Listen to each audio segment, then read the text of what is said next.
Man, peace to the family, man. Bruh, man, I'm so disappointed, man, in Chris Colbert, man. I'm not gonna sit here and lie to you guys. I wasn't expecting him to get stopped. You know, his corner did throw the towel in. I think his corner should at least let him go 10 rounds. I mean, you stopped in round 9. At least let the man go 10 and let it go to the judges' scorecards. Who knows what would have happened in that. But his corner was frustrated because Chris Colbert, he was running too much. He wasn't letting his hands go. And the crazy part about it is, you know, Chris, man, I told everybody on my show that you was going to do this for the hood. You was going to win. But, you know, of course I was being sarcastic. I knew you wasn't going to win. Because I made a prediction yesterday. I said if I was a betting man, I would not bet any money on Chris. And I said I wouldn't be surprised if Chris loses his fight. If I was a betting man, I would put the money on Omar Salcido. Because, no, he was a plus like, I think he was a plus like 300. Chris was a minus 220 favorite to win. I'm like, man, there was some great odds. And the reason why I said that, family, is because we saw the last fight with Chris Colbert, when he lost to Hector Luis Garcia, and then his last fight when he lost to doggone El Rayo, when he got knocked out. He had his hands down, backing straight up in the line, chin in the air. So that's a recipe for disaster. When you see a fighter do that, and he starts to do that consistently, and he doesn't listen to his corner, that tells you everything you need to know. So when you have fighters like this who's supposed to be slick black fighters, we got to bury that term slick black fighter too. Because there are no slick black fighters in boxing today. The slick black fighters are gone. The last slick black fighter we had was James Lights Out Tony. That's it. You know, these guys, you know, they call slick black fighters, you know, Gary Russell, I would consider him a slick black fighter. But for the most part, man, these dudes ain't slick. They black, but they ain't slick. Because, man, listen, they pull straight back in the line. They don't even understand great lateral movement, you know, how to catch, parry, shoot, you know, roll with the punch, you know what I mean, and roll under the punch, slip in the pocket, like James Lights Out Tony. And, bro, like, ever since then, you know, when these type of fighters, these American hype jobs that we have over here, because that's what they are, American hype jobs. A lot of you pro PBC guys like to call people Euro bums that's not from America. Well, we have American bums. We have American bums, and there's a lot of these black fighters, they ain't what y'all say they are. You get what I'm saying? So it is what it is. So I'm sitting back, man, and I'm looking at this dude, and he's pulling back in the line, chin in the air again. He's not letting his hands go. And this is what happens. When you are a fighter who come from that PBC island, and you ain't really fighting nobody, then when you start fighting somebody, and you start getting exposed, just because you got a bunch of pro PBC YouTube channels who hyping you up, don't mean that these fighters is as good as you say they is. No, these are just fanboy YouTube channels who probably getting paid or looking for favor in order to get certain interviews from certain promotional companies, and this is why they cap. But the reality of the situation is these guys are just average fighters. So anytime you got a fighter like a Chris Colbert, very similar to Adrian Broner.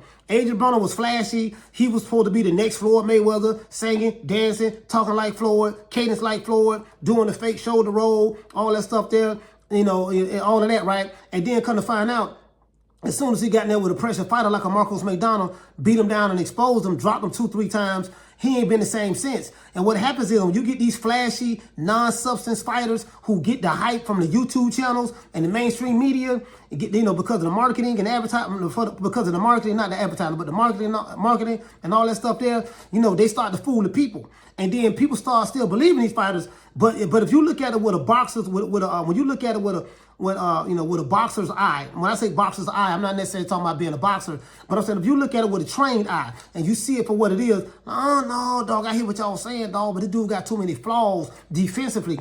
Defense is a very, very important part of boxing.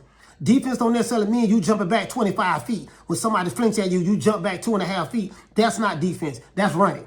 We talking about when you able to slip, catch, counter. When you able to slip, catch, parry, roll, block. You get what I'm saying? The way you pivot, your upper lateral body movement, your great footwork. Great footwork don't mean you jumping back 2.5 feet and running like you Usain Bolt. That's not great footwork. You get what I'm saying?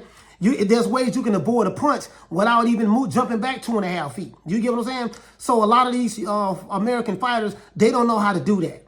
And the other fighters have gotten better. So when you have a fighter like a Chris Colbert, from this point forward, when he fights a pressure fighter, he's going to freeze up. When he fights a pressure fighter, he's going to go in his shell. Same thing you see happen with Adrian Broner. Same thing you see happening probably with Cool Boy Steph now. You get what I'm saying? So these pretty sweet, Shout out to Cool Boy Stuff. I like Cool Boy Stuff. But this is what I'm saying. These pressure fighters, once they get knocked out, bro, they don't be the same. Like, you let the whole hood down, fam. Bro, you let the whole hood down. You listen, you don't went from fighting on Showtime, fighting at the Barclays Center, fighting in Vegas, fighting in big networks, big venues, to now you fighting on the chitlin circuit in Pro Box. And I like Pro Box. Pro Box is the chitlin circuit, but it's a good chitlin circuit. You know, you get some good fights on Pro Box. You get what I'm saying? And the matchmakers match their fights up tough. But Chris, man, it's over.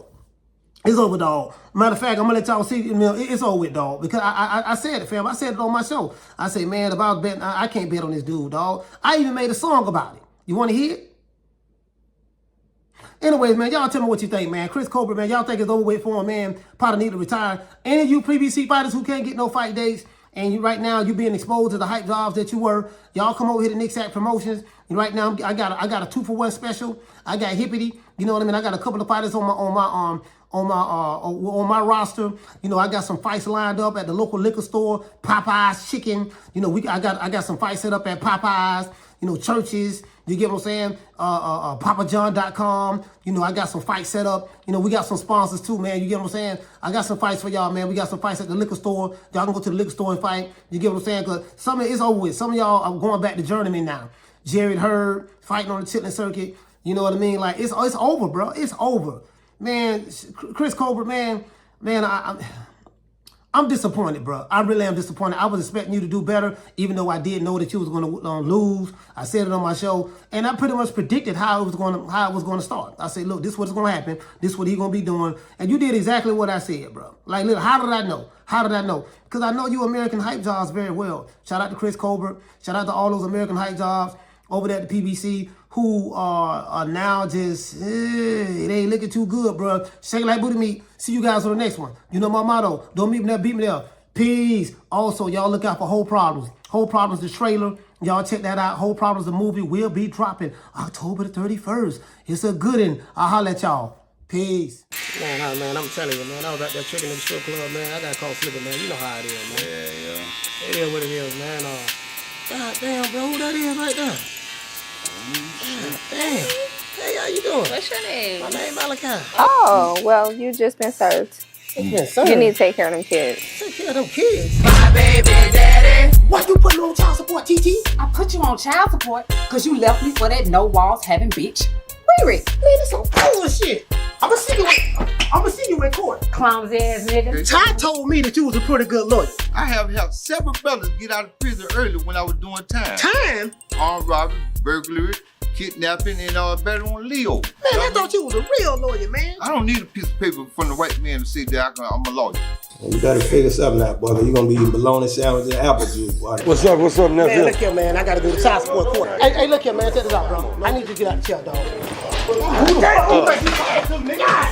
Boy, that lawyer looks smart and fine. Damn, I like us. Man, you worry about the wrong thing. Don't worry about how fine you look. You be worried about getting off that goddamn case.